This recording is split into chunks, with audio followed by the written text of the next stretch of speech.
West Michigan students have been in the classroom full-time for close to an entire school year now, but there are fewer teachers in those classrooms right now.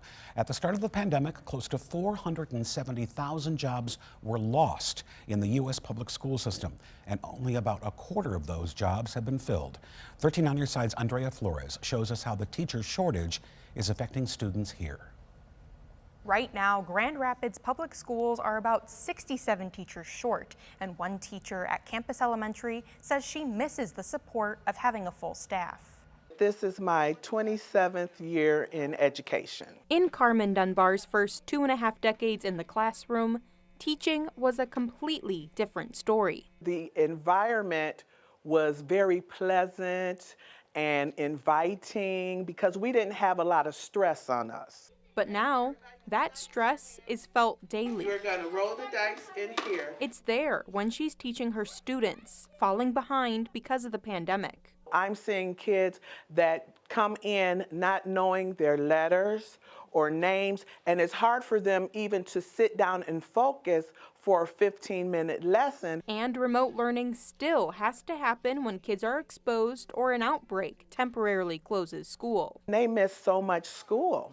And we try to do our best. Another added burden, fewer teachers in the district to shoulder the weight. Having the support of our colleagues is so important, and we miss that when they're gone. It's not just due to COVID, but COVID has exacerbated things. The teacher shortage is a trend that board trustee Christian Grant says has been going on for years now, with the district hitting its peak of available teaching jobs during COVID. At the height of our vacancies, we had about 270 total vacancies, and 100 of those were for teachers. At this point, we have about 67 positions that we need to fill for teacher positions, but it is really hard. Holland Public Schools this year, we've seen a very large turnover in staff. And closer to the lakeshore, Holland Public School District needs more teachers too. Deputy Superintendent Dr. Karen Sherwood says the district usually never starts a school year with open positions. Right now, the district still needs 15 teachers and instructional assistants. We have great staff, so everyone's always willing to chip in,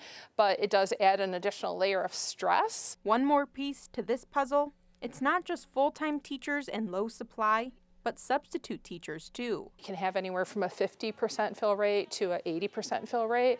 We might have a day where we have 18 unfilled positions. That would be a high for us. That makes it difficult when we have to cover those internally because it's always our staff that is covering it. So when there are not enough people working, teachers might keep their kids from their music or art class because that specials teacher needs to take care of another class. We love our kids, but you also need a down minute, and we just really don't have that at all. For Sandra Volk, that means spending more time with her fourth graders. That's less time to prep for a lesson, upload remote learning material for 6 students, or even just take a break. We had a survey about anxiety, and it's high because as teachers, that's kind of your personality, is wanting to help everybody, and it's just harder. All of this can bleed into the parent-teacher relationship, which Sandra says has become strained because teachers are working with fewer resources than before. I want parents to give us grace and kind of assume that we want the best versus assuming kind of the negative. One positive for both teachers is that their students are back in the classroom. You just are able to really connect with your kids more.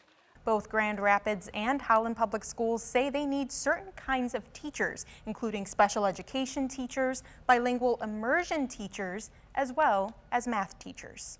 Andrea Flores, 13 on your side.